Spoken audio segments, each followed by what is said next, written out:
Hello दोस्तों, आज हम पढ़ेंगे वृद्धि और विकास के बारे में। कल हमने जाना मनोविज्ञान के बारे में। तो मनोविज्ञान हमारे लिए क्यों आवश्यक है, बच्चों के लिए क्यों इम्पोर्टेंट है, हमें क्यों पढ़ना चाहिए। क्योंकि हम मनोविज्ञान पढ़ेंगे तो हम समझ पाएंगे कि बच्चे की मानसिक स्थिति, उसका व्यवहार, उसके अंदर जो कमजोरी हैं, बच्चा पढ़ाई से क्यों दूर भाग रहा है, या बच्चे के बारे में कुछ भी हमें जानना है तो हमें साइकोलॉजी बहुत इंपॉर्टेंट है, इसलिए हमें साइकोलॉजी का ज्ञान आवश्यक है। ठीक है, तो अब हमें वृद्धि और विकास की क्या आवश्यकता है। आप भी टीचर बनने जा रहे हो और बेसिकली इससे पहले भी आपने अगर नोटिस किया हो तो टीचर क्या करते हैं, स्कूल में मैक्सिमम पढ़ा देते हैं, बच्चों को पढ़ा दिया, घर भेज दिया, आए वापस उनके एग्जाम वगैरह हुए, बस मेंटल लेवल तक ही सीमित है हमारी जो एजुकेशन है। जबकि एक रियल एजुकेशन का मतलब सिर्फ ज्ञान देना ही नहीं है, बच्चों का शारीरिक विकास भी, मानसिक विकास भी, नैतिक विकास भी, सामाजिक विकास भी। ठीक है, तो इस सारे के सारे विकास, सर्वांगीण विकास करना है हमें बच्चे का, कोई एक विकास नहीं करना। ठीक है, तो यहाँ हम देख रहे हैं सर्वांगीण विकास, समस्त विकास हमें बच्चों का करना है। उसमें मानसिक विकास भी करना होगा कि पढ़ाई के तौर में बच्चा पिछड़ा ना रहे, शारीरिक विकास भी करना है। अगर बच्चा कमजोर रह गया तो उसकी पढ़ाई किस काम की, आगे जाकर वो बीमारी से ग्रस्त रहेगा। फिर हो गया हमारा संवेगात्मक विकास, इमोशनली भी बच्चे को हमें स्ट्रांग रखना है। ठीक है, कि गलत टाइम पे वो अच्छे लोगों की मदद करे। ठीक है, तो सामाजिक तौर पे किसी का काम आ सके या कुछ भी किसी की मदद कर सके, ये संवेगात्मक है, इमोशनली। अच्छा, फिर नैतिकता, मॉरल, बच्चे का मॉरल स्ट्रांग होना चाहिए, ये भी स्ट्रांग करना है हमें। सामाजिक डेवलपमेंट, सामाजिक तौर पे भी बच्चा कमजोर नहीं रहना चाहिए। ठीक है, कि आप पड़ोस में या कहीं भी कैसे लोगों को हैंडल करते हो, कैसे उनसे बातचीत करते हो, कैसे अपनी बात दूसरों के सामने रखते हो, कैसे किसी की मदद कर सकते हो, तो ये सारे हमारे विकास होने आवश्यक हैं। सिर्फ एक हम ये मानसिक विकास से बच्चे का सारा विकास नहीं कर सकते।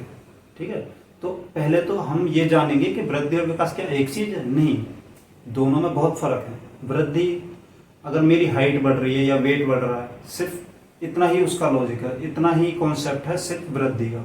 ठीक है, वृद्धि का मतलब है लंबाई, चौड़ाई या भार।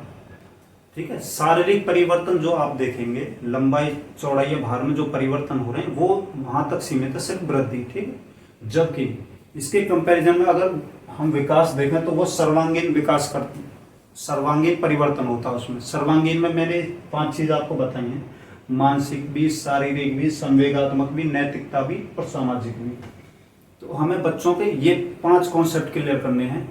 ये अगर हमने पढ़ लिए तो एजुकेशन सिस्टम में भी हमारे, देखो पेपर आप देने जाओगे, एक नंबर उसमें नहीं कटेगा आपका। ठीक है, दूसरा, आप रियल टीचर बनोगे, आदर्श टीचर बनोगे, कि बच्चे के दिल में आपके लिए छवि बन जाएगी कि हाँ, ये हमारे लिए सारी कुछ चीज़ हमारे लिए की है इस टीचर ने, और करना भी चाहिए। हम बच्चों के साथ धोखा क्यों करें। ठीक है, तो देखते हैं दोनों के बीच में डिफरेंस क्या है। शारीरिक परिवर्तन वृद्धि में आएगा, और जबकि सर्वांगीण विकास, जो पूरा विकास परिवर्तन हो रहा है, वो आएगा हमारा विकास में। जो वृद्धि होती है वो बाह्य स्वरूप होती है, जो मेरी वृद्धि आपको दिख रही है कि हाँ भाई अब बढ़ गया है, उसके बाद अब ये नहीं बढ़ेगा। ठीक है, तो वो दिखती है बाह्य तौर पर, आपको दिखेगी, मेरी हाइट दिख जाएगी। ठीक, कुछ समय बाद रुक जाती है, एक टाइम ऐसा आएगा कि आपकी वृद्धि रुक जाएगी। ठीक है, बढ़ता है बच्चा 18, 19, 20, 25 की एज तक भी बढ़ता है, उसके बाद आपकी हाइट ग्रोथ नहीं करती, वेट भी एक टाइम के बाद लूज करने लगता है। जबकि विकास जीवन पर्यंत चलता है, और जो विकास होता है वो बाहरी भी होता है, आंतरिक भी होता है। विकास दोनों तरफ का होता है। देखो, मानसिक विकास आप नहीं देख सकते कि मेरा मेंटल लेवल कितना है, शारीरिक विकास आप मेरा देख सकते हैं, तो ये आंतरिक भी हो गया, बाहरी भी हो गया।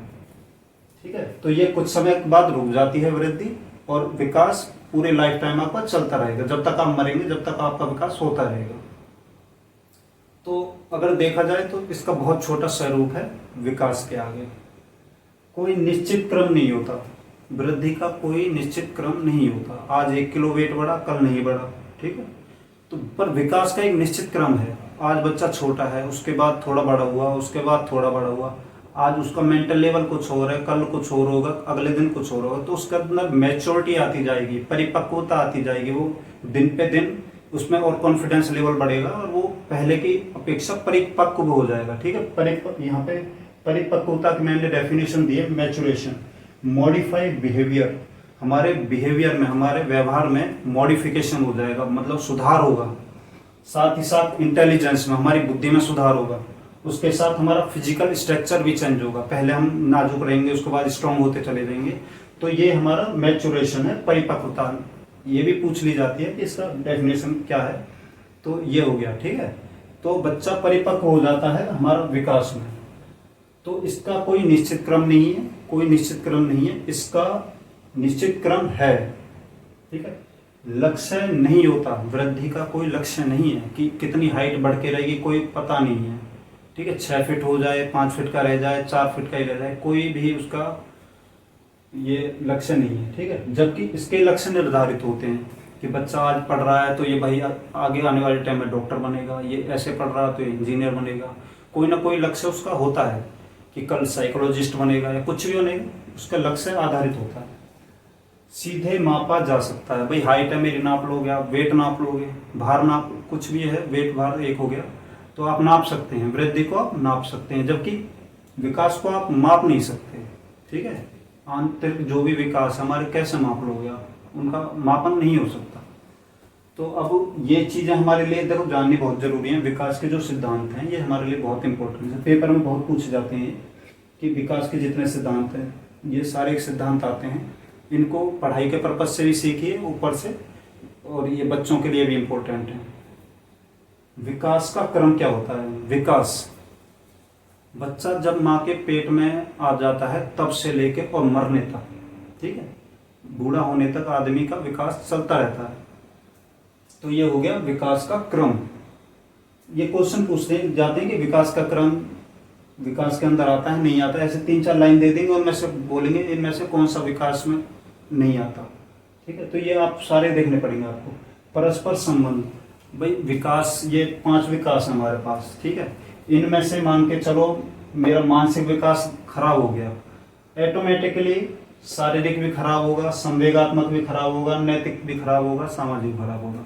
एक बच्चा है, उसका शारीरिक विकास खराब हो गया, वो बीमार हो गया, अब वो उससे क्या होगा, उसके मानसिक लेवल पे भी फर्क पड़ेगा, उसके इमोशनल पे भी फर्क पड़ेगा, मतलब उसकी हर एक्टिविटी उसकी वजह से कुछ ना कुछ प्रभावित होगी। तो जितने भी विकास है, अगर उसमें से एक भी खराब हुआ तो उसके 4 और बिगड़ जाएंगे। इसीलिए हम कह रहे हैं कि सिर्फ मानसिक लेवल तक ही नहीं जाना बच्चे को, ये 4 लेवल साथ में, ये भी, इन पे भी ध्यान रखना। सिर्फ यही चीज है जो बच्चे के लिए हमको यहाँ पे सीखनी है और करनी है उनके लिए लाइफ में, ठीक है। वंशानुक्रम, विकास वंशानुक्रम भी होता है, ठीक है। भाई हमारे पापा को मान चलो उनकी हाइट अच्छी थी, हमारी हो गई। कई बार क्या होता है कि किसी पेरेंट्स को कोई बीमारी हो तो बच्चों को भी लग जाती है। तो वंशानुक्रम भी विकास में बहुत फायदा या नुकसान का रोल प्ले करता है। जैसे कि मेरी हाइट अच्छी है, मैं चाहूँ फौज पुलिस में आराम से लग जाऊंगा, दौड़ वोड़ अच्छी होगी, कंपलसरी नॉर्मल सी बात है, हाइट वाइट अच्छी है। जबकि मान चलो किसी बच्चे का कोई शुरुआत से ही रोग लग गया, माँ बाप की जनरेशन के थ्रू उसको वंशानुगत कोई रोग लग गया, अब वो बच्चा उससे पूरा लाइफ टाइम प्रभावित रहेगा। क्या पता उसका शारीरिक विकास ही ना हो पाए, मानसिक विकास ना हो पाए, वो बच्चों से पिछड़ जाए। तो वंशानुगत क्रम का भी विकास में बहुत इंपॉर्टेंट रोल है। फिर आ गया समान प्रतिमान, कोई विशेष जाति है आपके हिसाब से, ठीक है, तो वहां के लोग एक समान विकास करते हैं। जैसे आपने देखा होगा कि वेस्ट इंडीज के लोग देखेंगे, उनका स्ट्रक्चर एक टाइप का होगा, वो अपने अलग, एक सारे लोग एक तरह के मिलेंगे।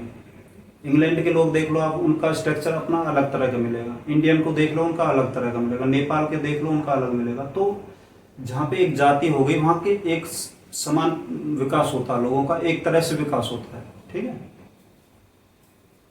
पर्यावरणीय सिद्धांत, तो इसमें हमारा वातावरण का भी बहुत इंपॉर्टेंट रोल है।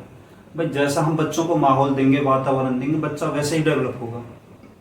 एक रिच फैमिली है, ठीक है, वो बच्चों को प्रॉपर गाइडेंस दे रही है, प्रॉपर अच्छे टीचर दे रही है, अच्छा खाना पीना व्यवहार सारा कुछ अच्छा मिल रहा है उनको, ठीक है।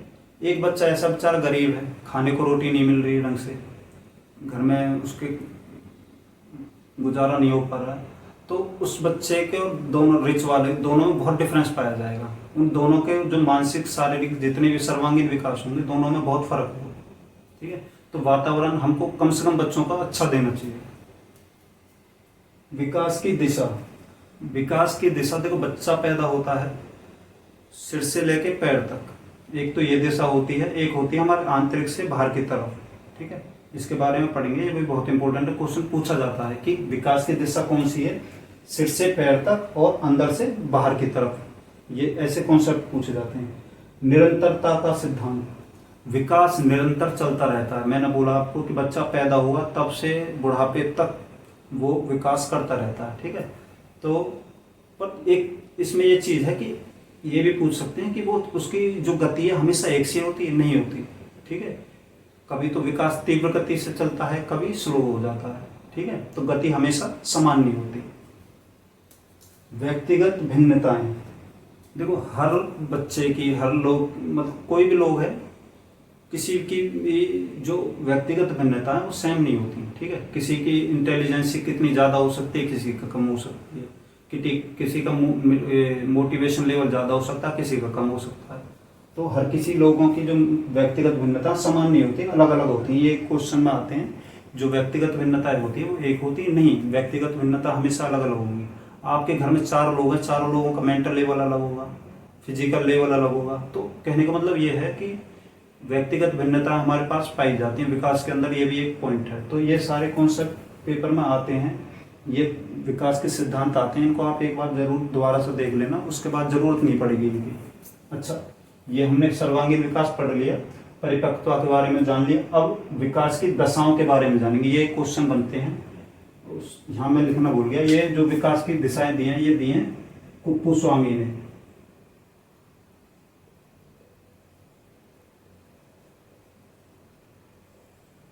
ठीक है, तो विकास की ये 2 दशाएं दी हैं, कुप्पुस्वामी ने दी हैं। पहली तो सेफलोस्कैडुल, इसका मतलब होता है मस्तकोद्मुखी। ठीक है, और दूसरा है प्रॉक्सिमल डिस्टल, केंद्राभिमुखी। ठीक है, तो सेफलोस्कैडुल जो होता है, जो पहला वाला है मस्तकोद्मुखी, इसका मतलब क्या होता है, सिर से पैर की तरफ, जो बच्चे का विकास होता है वो सिर से पैर की तरफ, सेफलोस्कैडुल। दूसरा प्रॉक्सिमल डिस्टल, ये होता है केंद्राभिमुखी, केंद्र से बाहर की तरफ चलना। पहले हमारे रीढ़ की हड्डी का विकास होगा, रीढ़ की हड्डी के, उसके बाद हमारे कंधों का, फिर हाथों का, उसके बाद सबसे लास्ट में उंगलियों का। तो ये हैं, ये 2 बहुत इंपॉर्टेंट हैं। कुप्पुस्वामी ने इनके बारे में ये जो दशाएं दी हैं विकास की, कुप्पुस्वामी ने दी हैं, सेफलोस्कैडुल, प्रॉक्सिमल डिस्टल।